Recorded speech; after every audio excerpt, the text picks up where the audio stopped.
Ready for the mosh pit, Shaka Bra. What's up, everyone? Welcome back to Player One vs. the World and StrangeCast, your flagship Life is Strange fan podcast. I am one of your hosts, Adnan. I'm joined by my co-host, Adam, and his thighs. Adam, hello. Yes, my thighs are flapping at this point. Yes, they are flapping. They Yes. made an appearance in the last episode. I hope you all enjoyed that, and they are back Yes. as well.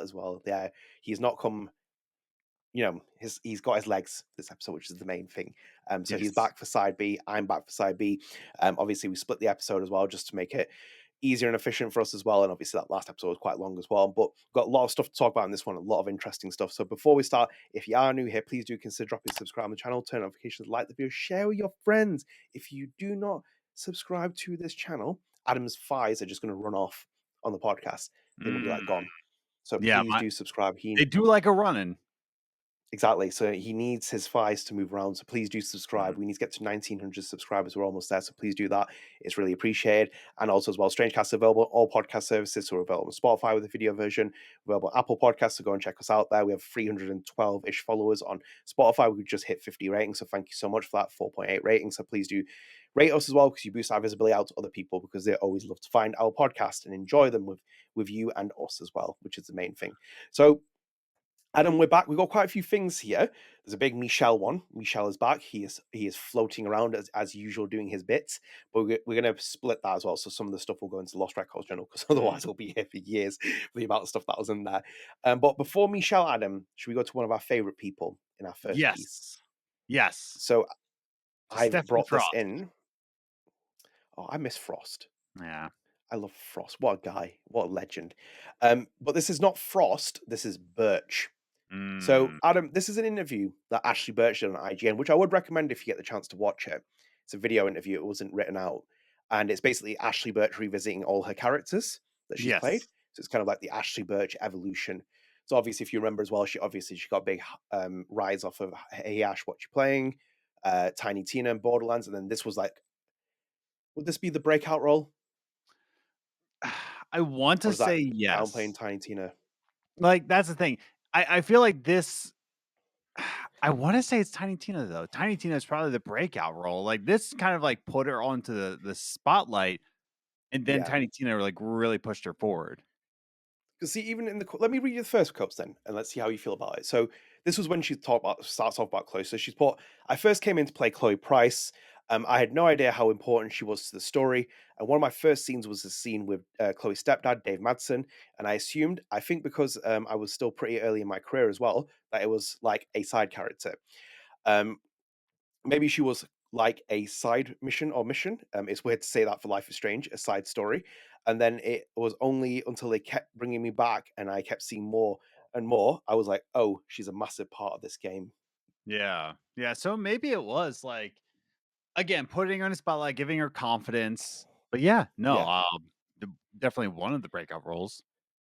Yeah, I think, yeah, oh yeah, but there you go. The rest is history, isn't it? Essentially, I think Tiny Tina was like a big step. It's a bigger step than what usually people experience with these kind of roles, and it was like a big springboard. But this was the one that sent her like flying. Like she got a nomination for the BAFTAs and stuff like this. This was like incredible.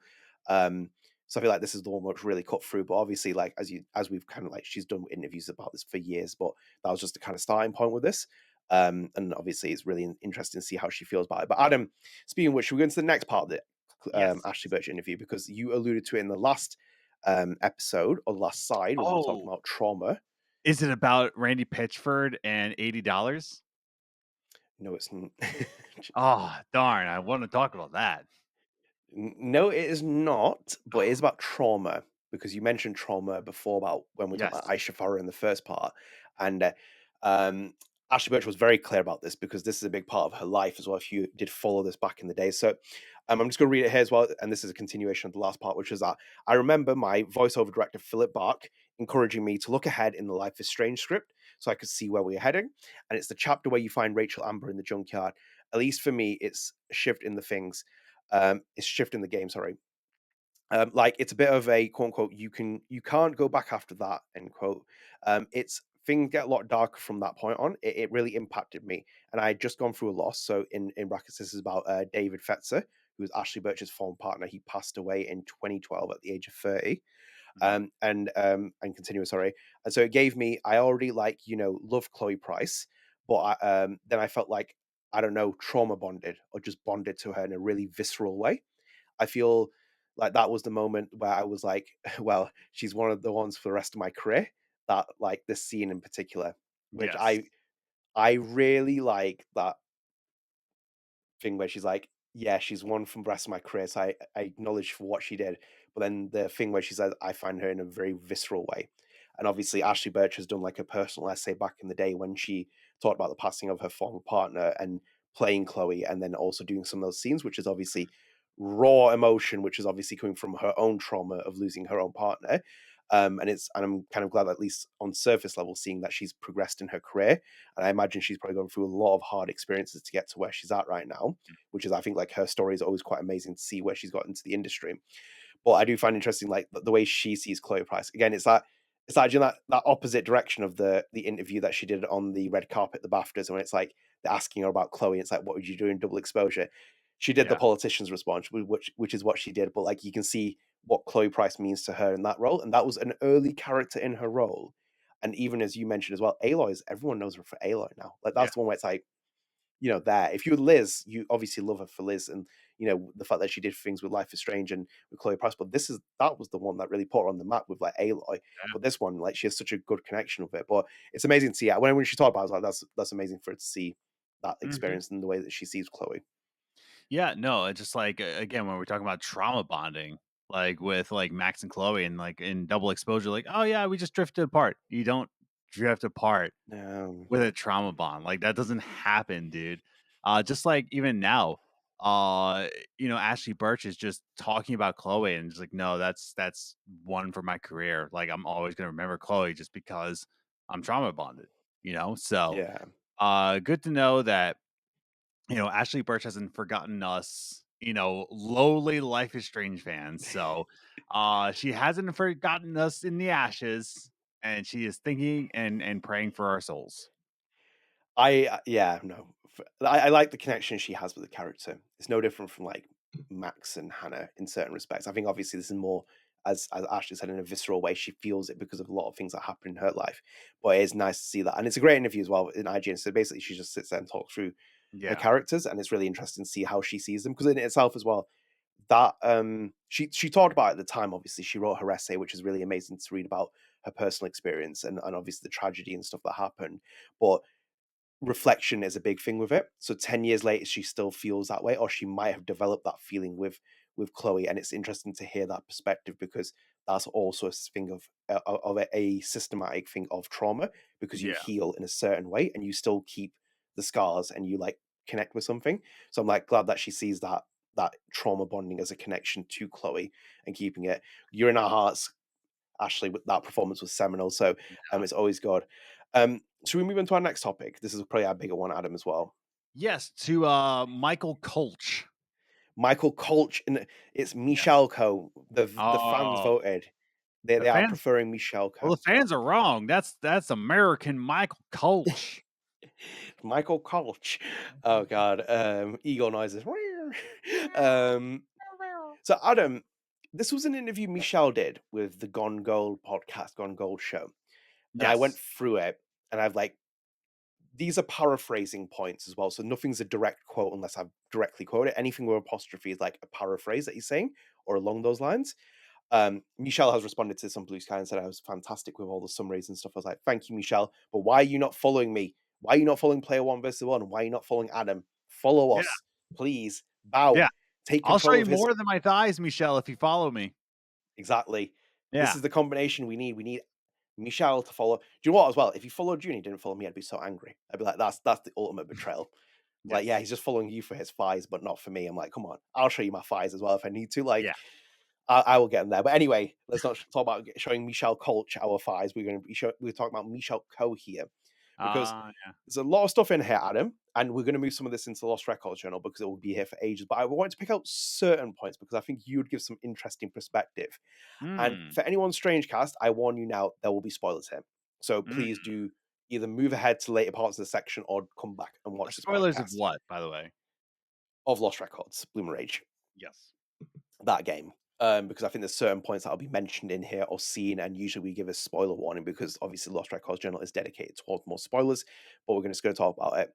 So some things I'm going to skip by, but I'm going to bring up this one first, Adam, which I think will be interesting for you. So as you can see on the screen here, Gus and Pam is a nod to Stardew Valley. They weren't planned characters, especially Pam from the beginning. We know the Stardew Valley connection. Michel said he's open to doing more Pam stories, which is a joking, serious way because the community has said we want to see more Pam, and obviously Pam's got a big lore history in Lost Records. Michel said he loved working on Gus, but Gus was early in development. Now, I bring this up because you have some interesting insight because you mentioned I this show, saw Adam. this. I Yeah, saw yeah, he's seeing it. See, so here's the key Yeah. tidbit. So the first version of Gus was way less nice, quote unquote, rough, quote unquote, and a bit of an a-hole, quote Yes. unquote. And the second version of Gus was written to be nicer. Gilmore Girls' Luke Danes was an inspiration for the rewrite. Now, Adam, you've talked about Gone Girl, not Gone Girl, Gilmore Girls. Is it Yes. Amy Schumer who did the show? Am I missing this No. up? Who No, was it? not Amy I've got Schumer. Amy Schumer in my head. Like, who was it? Who's the person you always refer to? Amy Sherman Palladino. Okay, we got the first word right. That's the main Sure. thing to take away Yes. from it.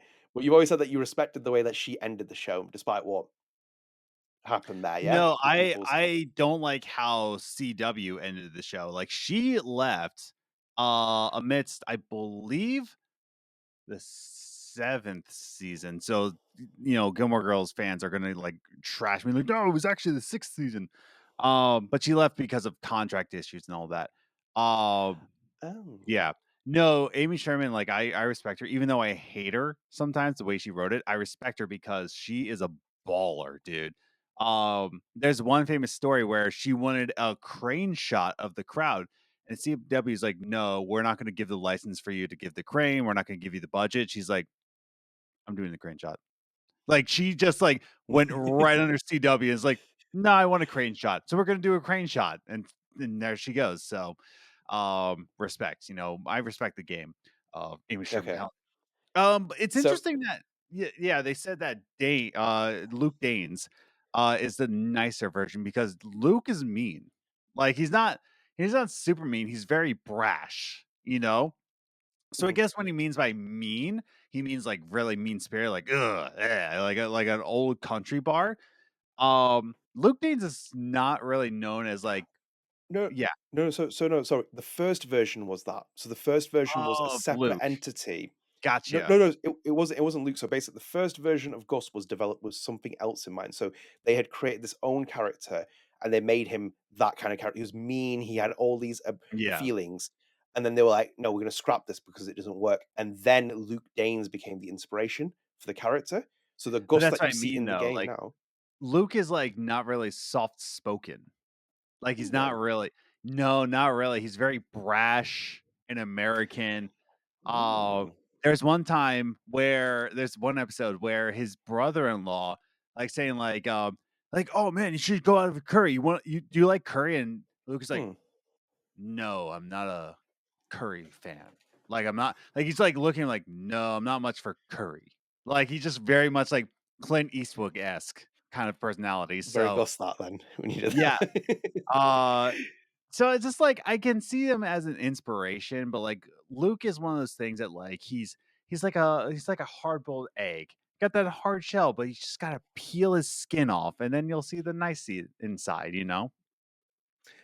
No, that was because obviously I've never watched it, and I wanted to bring that in because I feel like you were going to give the insight on it. Because like Yeah. Gus obviously still is his own character. I think it's the Mhm. inspiration there, and I think Gus does do that as well because he comes across as a little bit like, "What you doing? Like, here's give me I'll Yeah. charge your phone, Swan." And then by the end of the game, depending on where you go with it, obviously him and Pam can become a thing, Mhm. and it's quite nice to see that develop with it.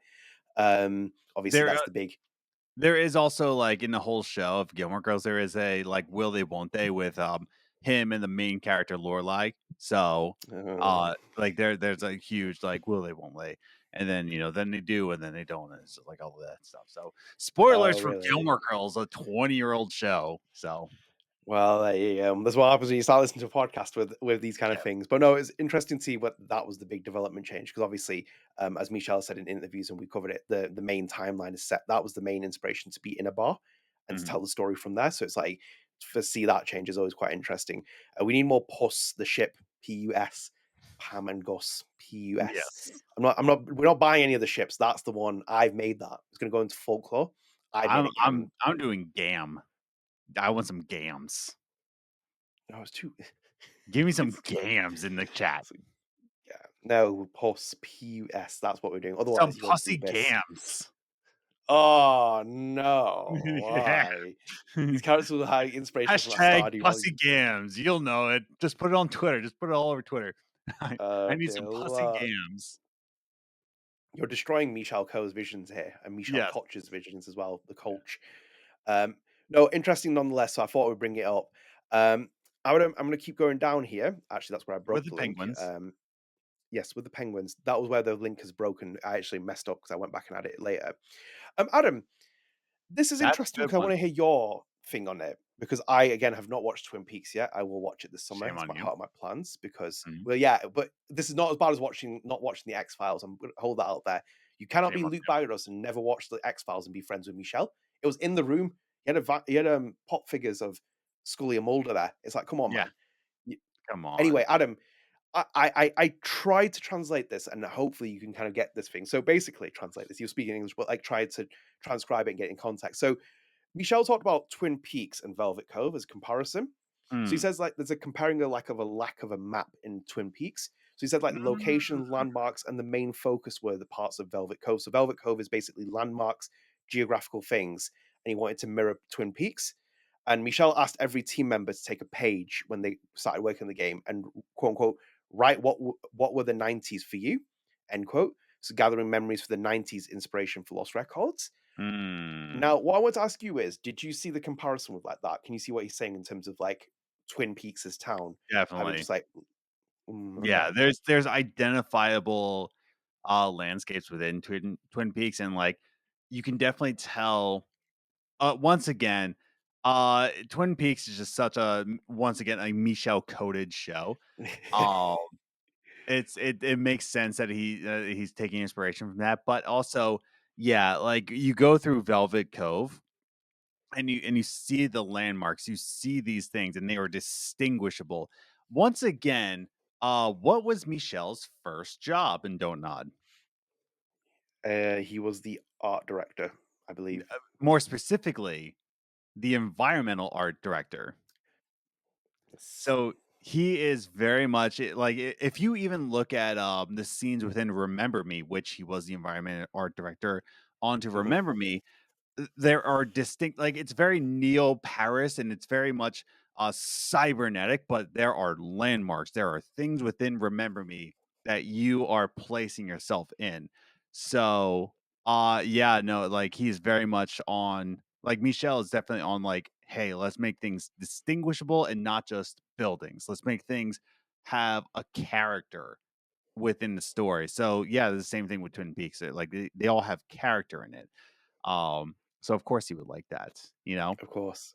Yeah. But I can draw similarities with, like, for example, with South Park, because Mm. nothing is geographically done in certain, like, Yes. the landmarks, but even when they made the game as well, they'll say, like, how do we do this? Because hang on a minute, it's like there's no Yes. set map out for South Park. And obviously, I think again with Simpsons is a bit more like they have mapped it out, but it's still Like like, City Walk. yeah. Yeah. That's what I mean. So it's like, with South Park, it's quite nice that they did that. And then obviously with Simpsons Like as well back in the day, like, how far is Homer's house from the Quickie Mart? You yeah, know? Like we don't yeah. know. We just know like that's the setting. And the same thing with Twin Peaks, you know? Yeah, which is quite nice that they keep that kind of thing because, like, again, it opens space up for like Velvet. Because, like, for Velvet Cove, like, there's the Mickelson's Ranch. There, the Abyss appears. There, like this location is. So locations, but you don't know the map, which is, I think, also a good way of storytelling because then you don't trap yourself in corners. Because if something happens and you do that, you're like, oh, it's like we can't actually use that area Yes. because we've now created a map here.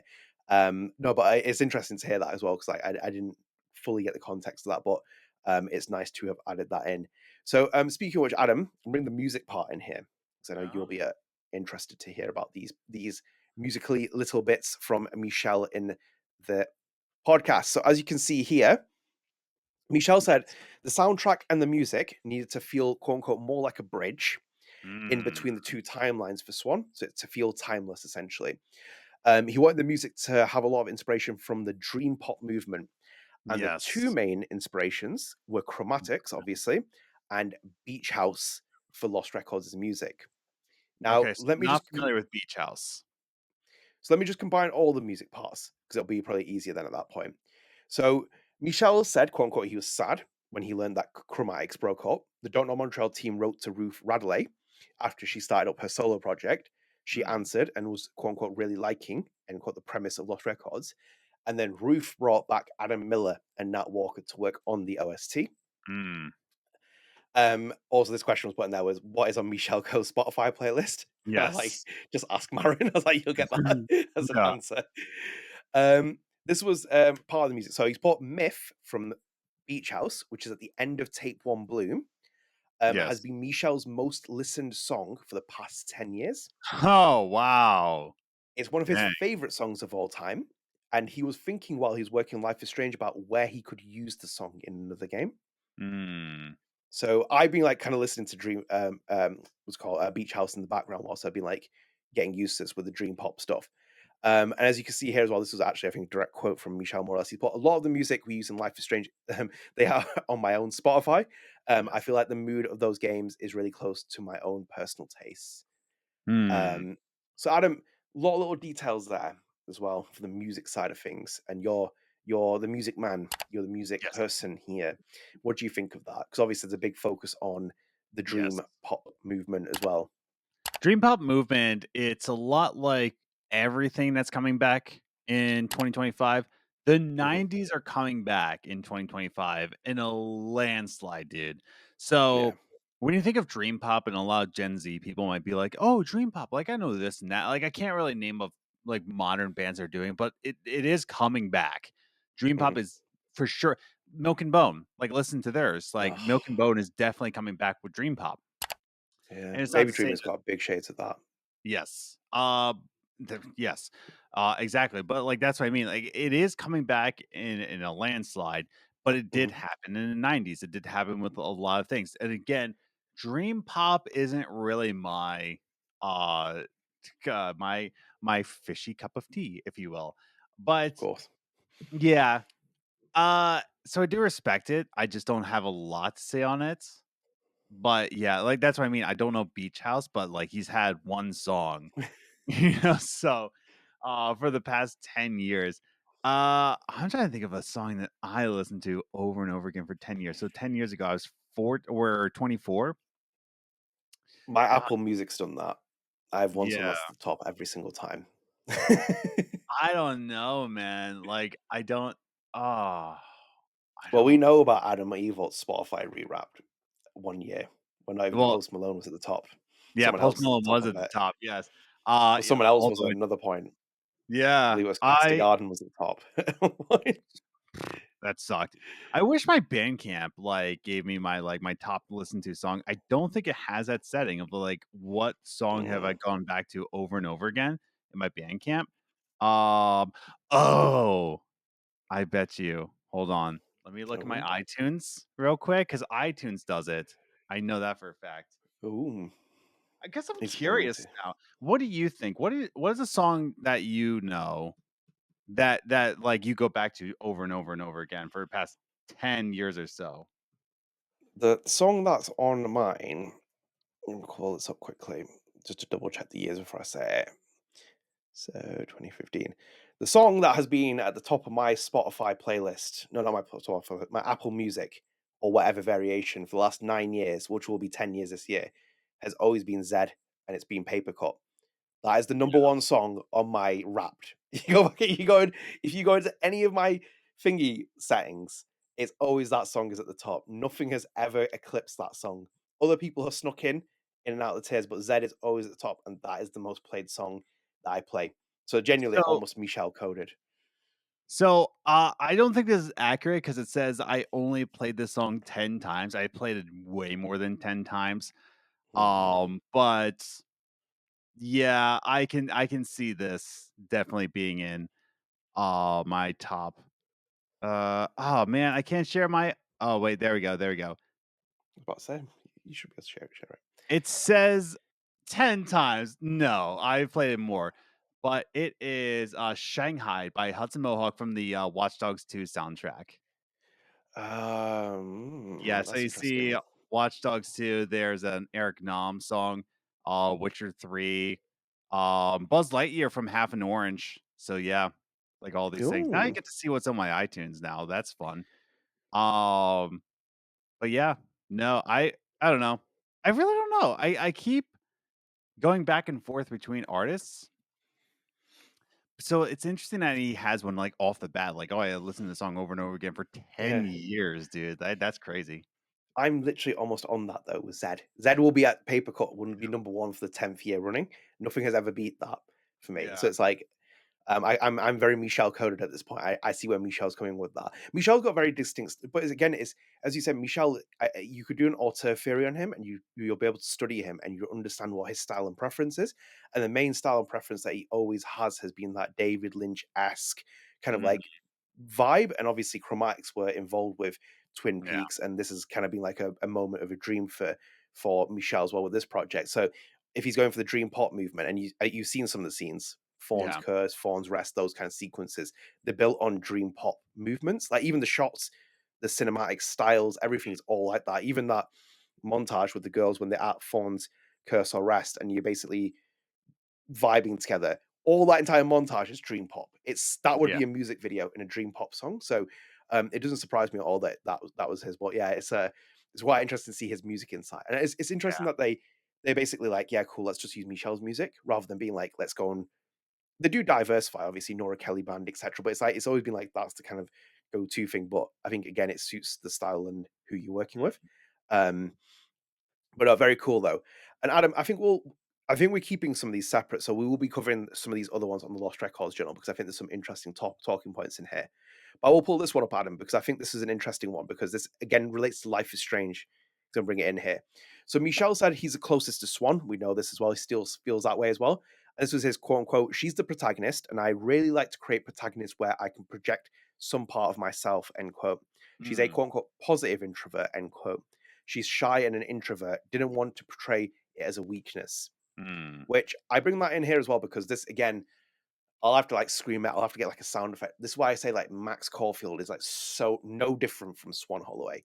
And if you mhm. can't vibe with Max Caulfield, you'll never understand what Jean-Luc Cano and what Michel Koch do as like a story. Like they Yeah. have a very set story. It's always the main protagonist, and they project themselves on it.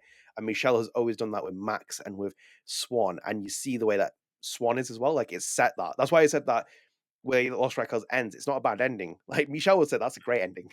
He would say Yeah. he would say that's a great ending. Like, her on Yeah. her own, and it's like see because if you say it's a bad ending, that again amplifies into his message saying that it's a weakness. You're saying because she's an introvert and she Yeah. ends on her own. That's it.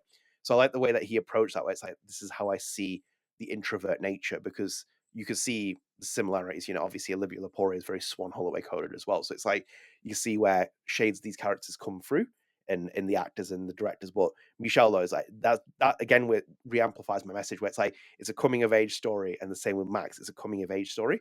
They're the people that are the main focus, and then people like Chloe Price and Kat will help drive the narrative forward as Mm, supporting characters, but it always comes back onto that main character. yeah. No, like that's the thing. It's just like he is more comfortable with himself and he's more comfortable in portraying introvertness as something you should be okay with, not proud of. Like, oh, which I think more people are more proud of their introvertedness than they should be, which tells me you're not really an introvert if you're proud of yourself. Um, so that's an oxymoron. Like, I'm a proud introvert. No, you're not. But yeah, like not portraying it as a weakness is a different thing. No, yeah, yeah. I think he does the right balance with it. I've always found it like quite insightful the way that they write characters and the way they do things. Like there's even quotes in there talking about how they write characters and how they want them to be perceived. So it's always like a good sign with that. They know how to write characters. They do it really well. Yeah. So I think we'll move on from that because we've got a couple of little topics here, and obviously the end of the show with Rage Records with comment of the day and also spread the arts. But Yes. we will come back to that, Fred, because there's certain points in there that I found which I think are definitely for the Lost Record Journal, which we'll cover. So Adam, should we move into our next piece of news? Yeah, let's do it. Yeah, and we're sticking with our main part here as well, which is with none other than Sam Bradley, Nod Montreal's art director as well, the genius. Even though Adam disrespected his baking skills, he said just because he's a baker, he's not like an actual like cook. Yeah, But he's not a as you real know, chef. Yeah. oh wow, there we go, there we go. Do you know what though, Adam? He is cooking up here though. He is cooking up Mm. here, which is a good segue. So Sam Bradley, art director at Nod Montreal, revealed some different designs of Swann Holloway's tattoo. So he put here Mm. on Blue Skies, you can see a few days ago, I saw my first full Bloom and Rage sleeve based on Swann's tattoo. So cool. Which got me excited to share a clean version of the designs I made for her. I've got a bunch more Bloom and Rage character work that I'll share eventually, but this seems like a great place to start. So I was obviously, as you can see that, got Swann Holloway's tattoos, which are amazing. Mm. Um, Yeah, that's and that nice. tattoo is amazing as well. If you were going to get something I though, like the dragon then coming down. Yeah. yeah, that's like Spirited Away touch-esque Miyazaki coded for me. Mm, Yeah, is eh, that what do you mean? yeah. What do you mean? I don't know. Is it Miyazaki like style? Like, do you think that No, I meant like a Miyazaki-esque vibe? dragon kind of thing. Like, yeah, vibe. That's a better way. Not like Okay. a direct inspiration kind of thing. Just like Yeah. because obviously dragons are different in different mythologies, so you can like interpret them in different ways. But that kind of gives me Spirited Away dragon vibes, Okay. in terms of at least the design. Um, so yeah, as you can see Yeah. here, a little bit Lord of the Rings style. Little Yeah. hole there, Little hole. little You mean hole. Sauron? Yes, Sauron there. Sauron's hole. One thing I've noticed. Sauron's hole sounds like something else. Jesus Christ. Yeah. As you can see Got here, the ring there's in. Yes. cat's knives there, which is Yes. interesting because that's Oh plain yeah. there. That one is creeping me out. That flower, like I didn't Yeah. realize there's a face in there. Yeah. That's some You true never were uncanny stared at vibes. by a human faced flower in the middle of the night? You're telling No, me I that? was not. No, never Oh, that's experienced my that. sleep paralysis demon. Yes. It looks, yeah. That and Sauron's I'm hole. Sauron's and Adam as well. Sam Bradley added here as well, saying also important to mention that Juliet, who's lead character artist on the game, let me just double check that I said that right. Yes, lead character artist. Juliet put really he put also important to mention that Juliet really uh plussed this in a lot of ways when applying it into it to the character model. We also had a lot of back and forth during concept phase, and her feedback was invaluable to getting the design just right. This was Mm. such a great collab, which is amazing. So again, obviously, Don't Nod vibes, doing Don't Nod magic and creating very cool tattoo though. Very cool to see. Yes. Adam, will you be getting that tattoo? I have 0 tattoos, so probably not. I'm 34, and if I haven't had a tattoo by now, I don't think I'm getting one. I don't know. Yeah. All I my think people friends want to see it. apparently, like, all these people are like, "No, I'm not trying to say I'm too old to get a tattoo. I'm just saying that, like, made it this far without getting a tattoo. I feel like I'm never gonna get a tattoo. I don't know. Are you just throwing shade at Luke again? I'm always throwing shade at Luke. Yeah, he has too many tattoos. Too many. He's just got some new tattoos. He got I some know. Lost Records Too many. tattoos. What does his Come mother on. think of that?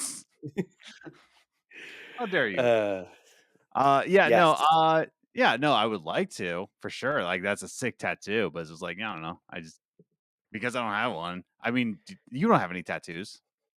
I do. Wait, you do have a tattoo? Yes. Is it on your bum? Yes. It's on your rump. Is it a Hello Kitty? It's your face. Wow. with, with a dartboard around it. Yeah.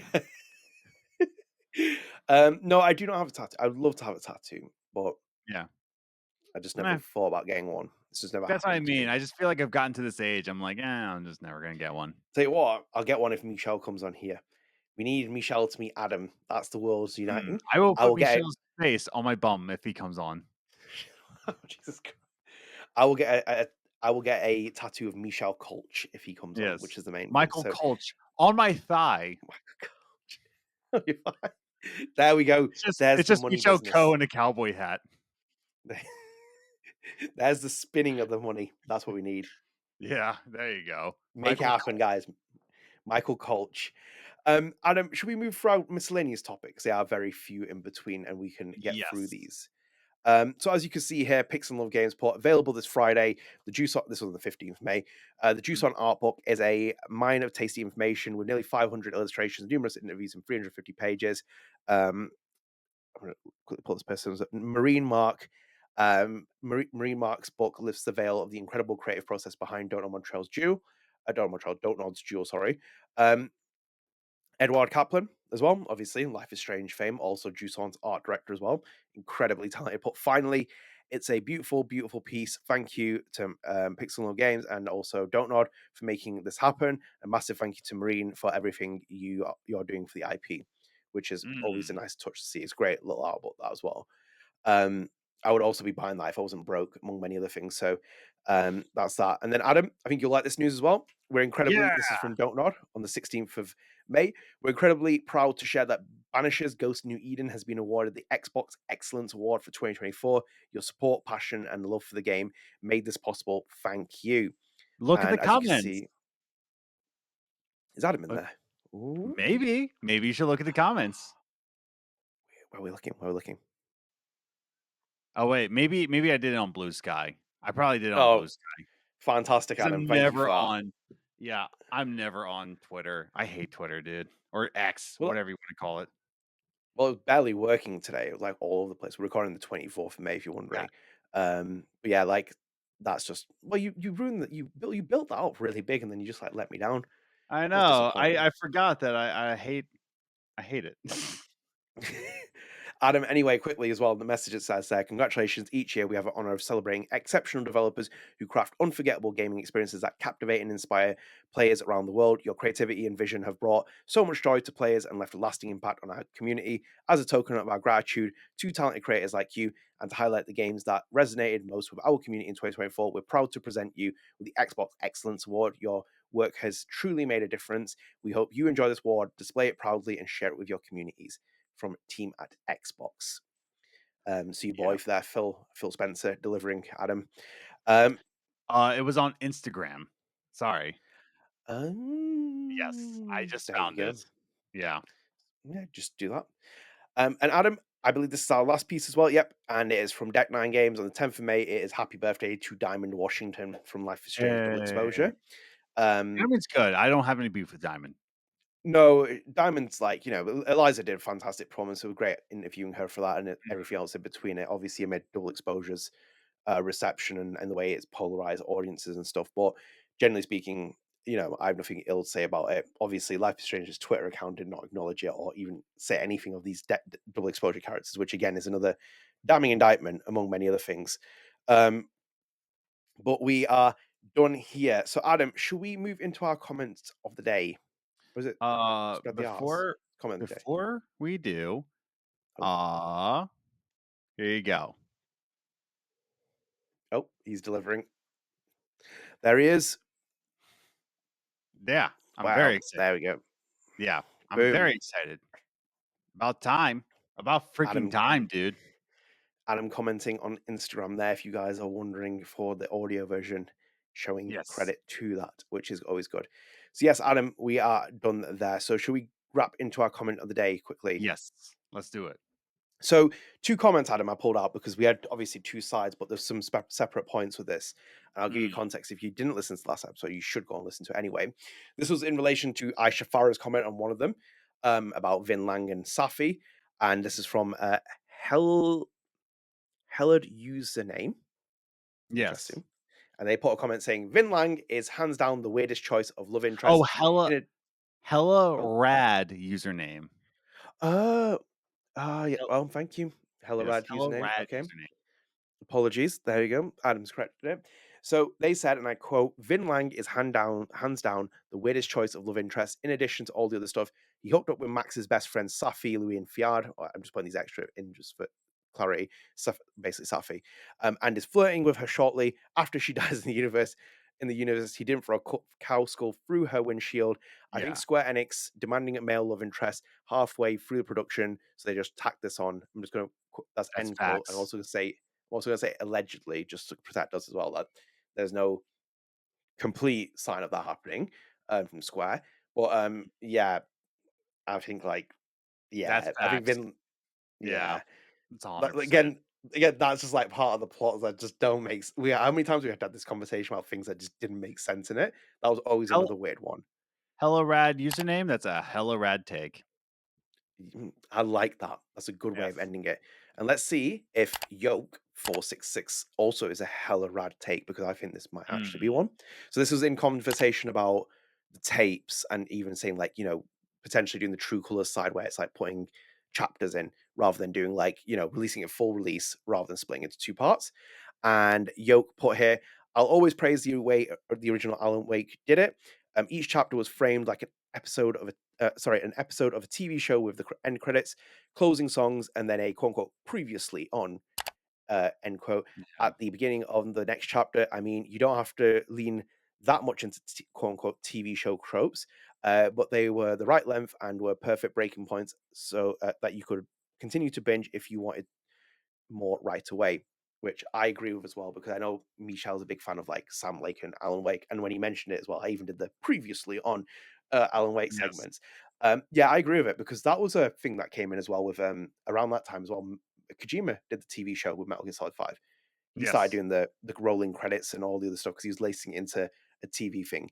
And there's nothing wrong. And do you know what as well? I'll say there's nothing wrong with that TV show trope because previously on Lost. Oh, Yeah. the Yes. chills. Oh my god, they hit me every time. So I like that take. I think that's also a hella rad take as well as an option because I think that Alan Wake formula was also very good for a very Mm, good game as well. Always love that game. absolutely. Yeah, no, good take there. Very good take. Two very good takes there. So Yes. if you want your comment feature on the next one, leave it on this side or the previous side. We'll try and bring in two comments either side. If you are KJL Kevin, no, not getting on No. here. So I KJL's will. never being shouted out here. I'm going to say he might be in contention for raid records. Oh, The yeah? next Lost Records channel, yeah, maybe. So I he will might be getting never, ever shout out KGL Kevin's name ever. I never no. for KGL. You're just KJL. disrespecting him and also disrespecting Austria, who won the Eurovision. That's the, you know, Yeah. show Everybody signs. European is, like, always asking me. They're always, like, tagging me, like, "You watch Eurovision?" I'm American, man. I don't know what Eurovision is. I just see every year these crazy songs, like, "Adam, are you checking this out?" I don't know what you're talking about, dude. So, like, every He would time I know. yeah. He would know if they played at Goodison Park. Yes, I would, which doesn't exist. Doesn't did they tear it down? They They're tore it tearing down. it down as after this. The last game of the season is played. Yes. I don't know if they're at Goodison Park. I don't know if they are, but they've basically at the end of the season, Mhm. Goodison Park is no more. Mm. Yeah, probably because Eurovision was never or Euro what is it called? Eurovision? Eurovision. That's so dumb. I hate this. You're a weird country, man. You should get with American traditions. Look how great we are as a nation right now. Yeah, how's that Super treating you? awesome. What's that? How's that treating you? We're so happy here. We love it. We're so grateful for our king president. There you go. See? But thank you for the comments. As I said, please leave them on either side of this episode. We'll pick out the best one. We'll bring them in here as well. We'll try and do two if possible in between time. But coming towards the end, Adam, spread the arts of here. Mm. Would you like to go first? Yeah, you know what I'm gonna say. You know exactly what I'm gonna say. We know what he's going to say. Yeah, what do you think I'm gonna say? It's going to be quacking noises. It's going to Yeah, be all kinds of things. dude. So this past Thursday, the second game from the Duck Detective series, Duck Detective: The Ghost of Glamping, is now out right now. And if you have a little twinge of tism, it is the perfect game for you. Let me tell you, there's a quack button, there's mysteries to solve, there's an investigator. So there it's a great romp.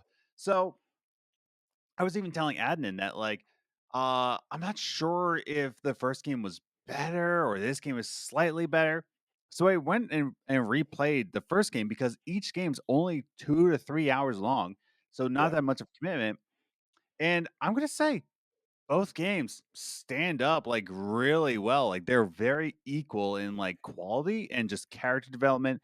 The gameplay, I think it's just a fun romp, dude. So Yeah. if you're looking for just something cheap, it's only $10, right? Full price. If you're like looking for something lighthearted, something to just play in afternoon, bro, Duck Detective, The Ghost of Glamping. You have to play it, dude. It's so fun. And soon to be, the soundtracks will be available on Bandcamp very soon. Hey, Yay. because of Raise you, the roof. boy. Yeah, I emailed them like, "Hey, can you please put them on Bandcamp, please?" So they said, they're working on it. No release date yet, but it will be on Bandcamp. There you go. Go and play Duck Yes. Detective sequel. It is dirt cheap as well. Compared to like what you get for a Yes. game. Like you Mhm. can't go wrong 10 with that. bucks. $10 full price. That's awesome. Yes. Yeah.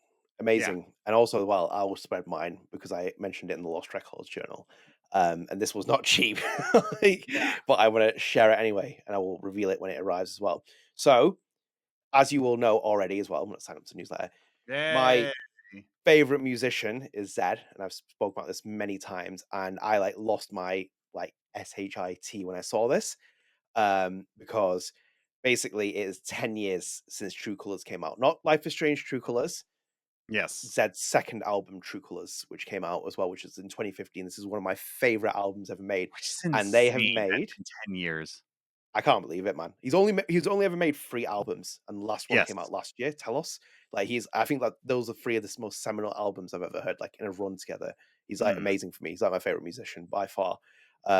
Dethroned Paramore because Paramore was at the top at one point, but it was Zed now. But yes, Zed has released a True Colors limited edition double vinyl, and I Yeah. have ordered this. As you can see on the screen, if you are looking, it is a thing of absolute beauty because it's got the album cover with a tree on it, very much Michel coded, or even Yes. is He Michel loves Z trees. coded? Yeah, exactly. Yeah. It's all from that, but the album art cover for this final is insane. So I have ordered this because I was like, Nice. this is incredible because I want it. And if I look on his website, I also ordered. There's an art book there, but I can't be paying any more money. I'm gonna go broke. I also ordered, which is this. Telos. No, I didn't get that one. That's a signed copy, which I'm regretting now. Sold out. Yeah. Why didn't you get the signed copy? Sold out, man. Yeah, that makes sense. I thought you were, like, in between the 2. I'm like, "Dude, if I was Oh in no. between it" yeah. So I've Oh, bought this one, the Telos nice. album, Yeah. Telos final, which is out on the 34th. So I'm looking forward to both these coming out. This is also an absolute banger of an album that I've been listening I'm to just nonstop. imagining you you have you didn't get I was just you have you have the vinyl, you're front stage of the Zed album. You're not even, like, listening, like, "Excuse me, Yeah. could you sign this real quick? Excuse me." Just, like, sitting so like, "Pardon me, Mr. Zed, could you just sign this real quick? Thank you." Ah. Oh my god, that'd be the dream. I saw Zed Yeah. play live. Was it Yeah. 2014? I was in it was in I think it was Jeez. Manchester Gorilla Arena, and it was the Clarity tour that he went on. Oh, So he was doing like wow. this before. Yeah, it was before. It was a small venue. Like this guy's now Yeah. done like big crowds that he's done like for his events, and it was like the smallest. It was like this room, Dang. like this, so tiny when I saw him. But yeah, you'd be like my dream guest, Michel, Zed, and Hideo Kojima Caspo. and Bao Oh, yeah. as well. That I'm too. gonna get Bao sat there. Luke can be stood Wow. outside. I'm like, this is what happens, Luke, when you don't feed Bao and giving him more food. Those are my Yeah. 4 dream guests. No, honestly, I'm Bring so Val excited. on the podcast. Oh wow, there's an interview. There's an Yes. interview. The Boutcast. See, The they don't Val. know that either. They don't know Montreal team because we know everything that's happening in the studio, and we know it because Bao is feeding us information. So whenever Mhm. you see an Instagram photo of Bao going to the vets, who's been sold out by his master, he's like in our DMs, being like, Yes. "Here's the goss," and I'm like, "You're the real Wow. one, Bao." Yes. Um, no, I'm excited. I'm gonna get vinyl player because obviously I've got Daughter's album here. I've got the Life is Strange Yeah. ones and stuff like that, and it's like I had to buy that vinyl because it's like this is amazing. It just looks amazing. Oh, So very excited. So that's my spread yes. the art. So if you do want to get it, get it. And if you live in the UK, it's going to cost you a fortune to import it. So Mhm. enjoy. But yes, Yes. oh, actually, that'll be part of my vinyl collection because obviously the Lost Records vinyl will arrive as well this summer. So I'm Yes. building a lovely little collection for us, which is nice. So at the Nice. moment, I have the Before the Storm one, obviously the Daughter recycled version. Mhm. Unfortunately, I also have the one that's in the Before the Storm Collector's Edition.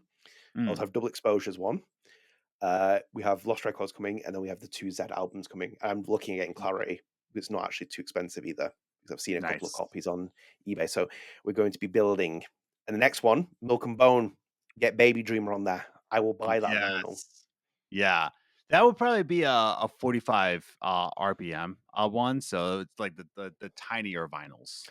Okay. Yeah. Why, It'd probably be the why 45 would it be smaller? because it's an EP. It's only 5 tracks. Oh, so that's why they just print it small then. Yeah. A lot of the 45s are like either singles or they're EPs. Yeah. Oh, that's interesting. Yeah. Wow, Yeah. there you go. That's why you'll see it small. I don't have any. No, I lied. Astrofells came out with a single one. It's a small little one. So that's the only 45 that I have. Oh, nice. I did not realize that, but no. Yeah. Yes, print the small version. Milk and Bone, Yes. want it. And I think we'll end on this point as well because we've been on for a while. So I hope you enjoyed this episode, guys.